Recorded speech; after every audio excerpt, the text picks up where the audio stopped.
Hello, welcome to the webinars for the Professional Development course for adult educators of the Self-Share project. My name is Velina, and this webinar will focus on the intercultural competencies. Together, we will explore how adult educators can promote intercultural awareness, dialogue, inclusivity, particularly when working with elderly women.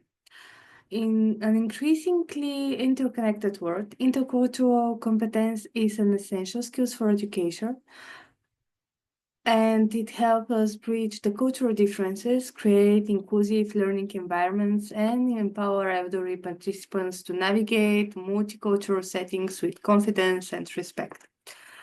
Throughout this session, we will discuss the key aspect of cultural awareness, communication across cultures, and strategies for facilitating the intercultural dialogue. So let's begin. As I said, this module aims to equip adult educators with the skills to foster intercultural awareness and sensitivity. You will learn to recognize cultural differences and the impact of culture on identity and social interactions, to facilitate intercultural dialogue in a way that promotes mutual understanding and respect, and to create inclusive spaces where elderly women from diverse backgrounds feel safe, valued, and engaged, especially for those elderly women that are having migrant backgrounds. And by developing those skills, we contributing to building more inclusive and participatory communities.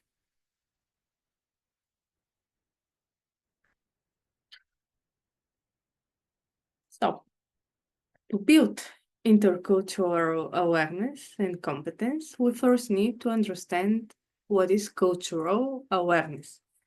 This involves recognizing how our own cultural background shapes our identity, values, and behaviors, as well to acknowledge the diverse perspectives that others may have. Cultural awareness is not just about knowing different traditions or customs, it's about understanding the deeper influence of culture on communication, on behavior, and on social norms. And we're going to have a look at the components.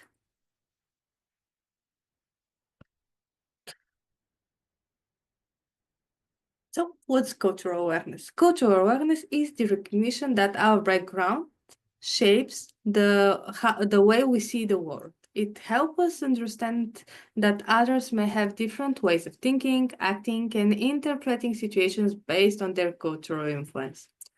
Some of the key components include the language, the words we use, the expressions, even the structure of the language can reflect cultural values. Other components are the traditions and the customs, those rituals, holidays, social norms that shape how the individuals interact. Also, as a component, we have the beliefs and the values. They describe what is considered right or what is considered wrong in different cultures. For adult educators, understanding cultural awareness means actively promoting an inclusive environment where all cultures and cultural perspectives are valued and respected. So why is cultural awareness important in community education? When working with elderly women in diverse settings, the cultural awareness actually can help us promote inclusion. It ensures that all voices are heard and respected, and also helps reducing the misunderstandings. When we reduce the misunderstanding, we navigate cultural differences when we communicate and when we interact with each other. And also using the concept, understanding and then facilitating it actually encourages engagement.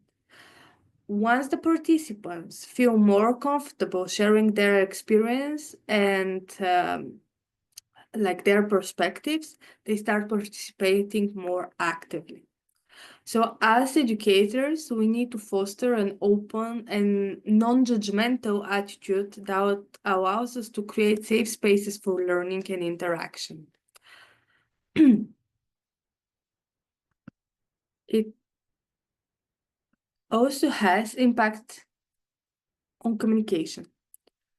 Culture plays a fundamental role in communication, affecting both verbal and non-verbal interactions. Let's explore. So for verbal communication, example, some cultures use direct communication, where other cultures express their thoughts more openly and more explicitly.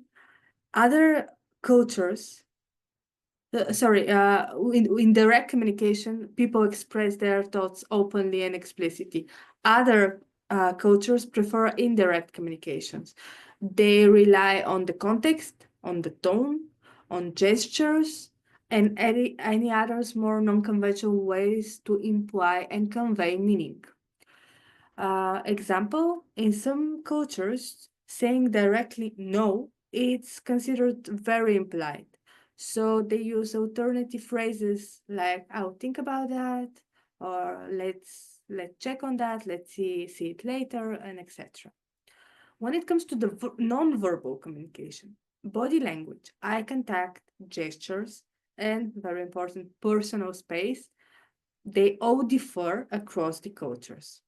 As an example, maintaining eye contact may be a sign of confidence in some cultures, while it can be seen as disrespectful in others. And understanding these differences help us avoid misinterpretation and actually build stronger connections between the participants we have. One very key aspect is the self-awareness and building self-awareness. It all starts from there. So to develop intercultural competence, again, starting with self-awareness, understanding our own biases and assumptions. We all have unconscious biases influenced by our cultural background, our experience. And in order to be more inclusive as educators, we can first reflect on our own cultural perspectives and assumptions. Then we can identify potential biases that may affect how we interact with others. And we can also use techniques like, example, journaling, mindfulness, active questioning to increase the self-awareness that we possess. And this will help us remain open to cultural perspectives and engage more effectively with diverse groups. So to promote respectful interactions after we have built our own self-awareness as educators, we have some steps here. First, very important, we can use inclusive language. We can be very mindful of words that may carry cultural or historical significance. They are like some sensitive sensitive words in some cultures that we must be aware of and speak in an inclusive way, more inclusive way. Second, we can encourage more active listening. That means to listen without judgment and acknowledge different perspectives. Doesn't mean we agree with each one perspective, but we acknowledge it and we respect the right of the person to have different point of view. And we also can facilitate cultural sharing. So we encourage elderly participants to share their traditions and stories with the aim to foster appreciation for diversity. By implementing these strategies, we can create learning spaces where all participants, or at least most of them, feel valued and empowered. So we're gonna jump into the second topic of this module, which is more practical, and it's about facilitating intercultural dialogue. Beyond cultural awareness, we also need the skills for facilitating the intercultural dialogue, where participants can exchange ideas and experience in a safe and, very importantly, constructive way. This involves to create inclusive spaces where everyone feels comfortable sharing. This means managing cultural misunderstandings that might appear by promoting patience, by promoting reflection, again, active listening, then to encourage mutual respect through interactive activities and discussions. And also,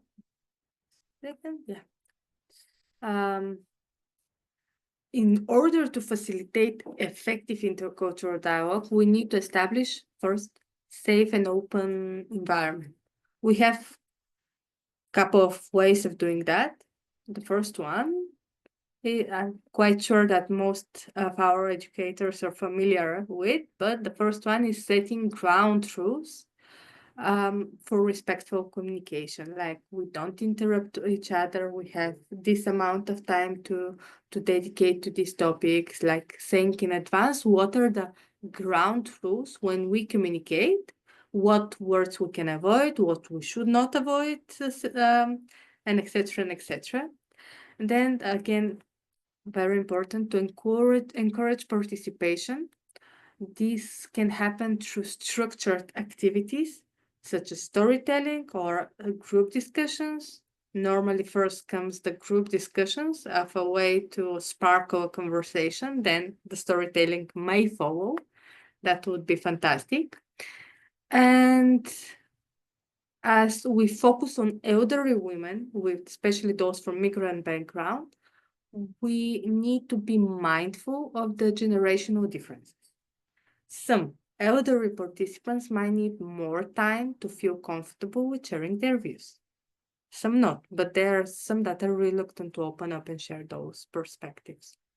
So, small gestures like offering tea or using culturally familiar examples can create more welcoming atmosphere in this regard.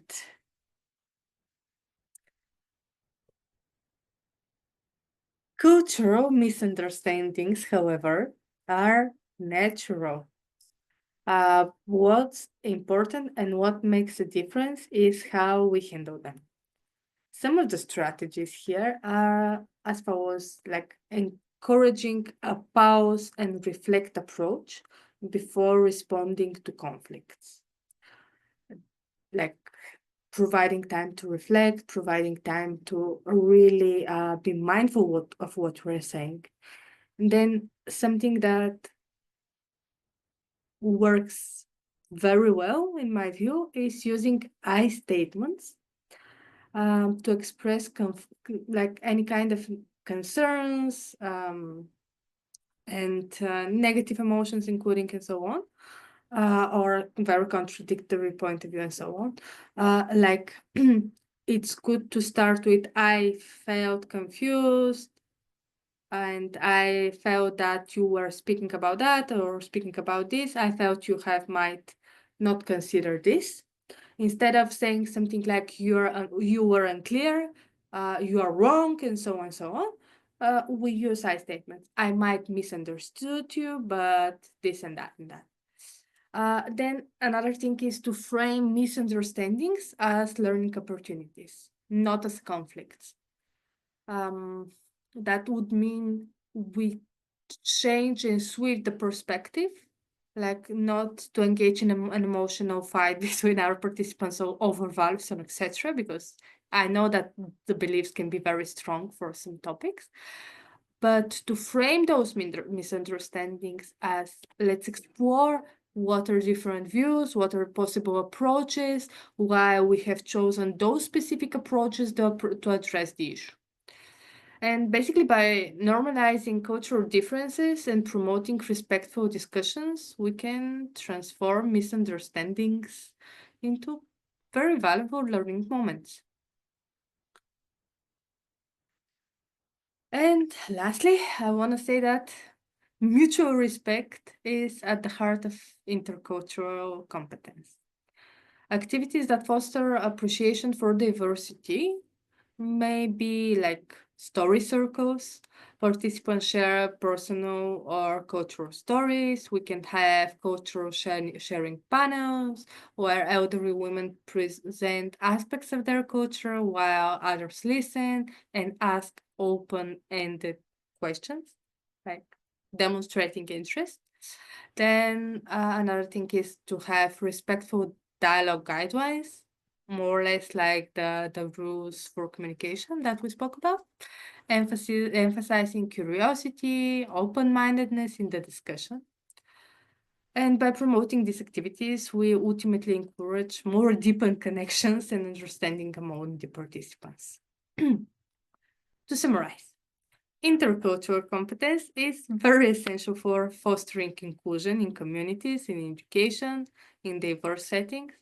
And by understanding cultural awareness, adapting our communicational styles, promoting self-awareness, and facilitating meaningful dialogue, we can create safe and engaging spaces where elderly women to feel empowered, engaged, active. So I believe this module and this perspective are quite essential for starting any type of community program for elderly women, especially those from migrant background, including the refugees. And I hope this was useful, like in terms of guides, how guidelines, how you can implement it in your work. Thank you for listening. You can find all the webinars that we have recording under this course on the online platform on the Tales to Share project. And if you have any type of comments, do not hesitate to write our team or share what are your thoughts and what are your reflections after this webinar. Thank you.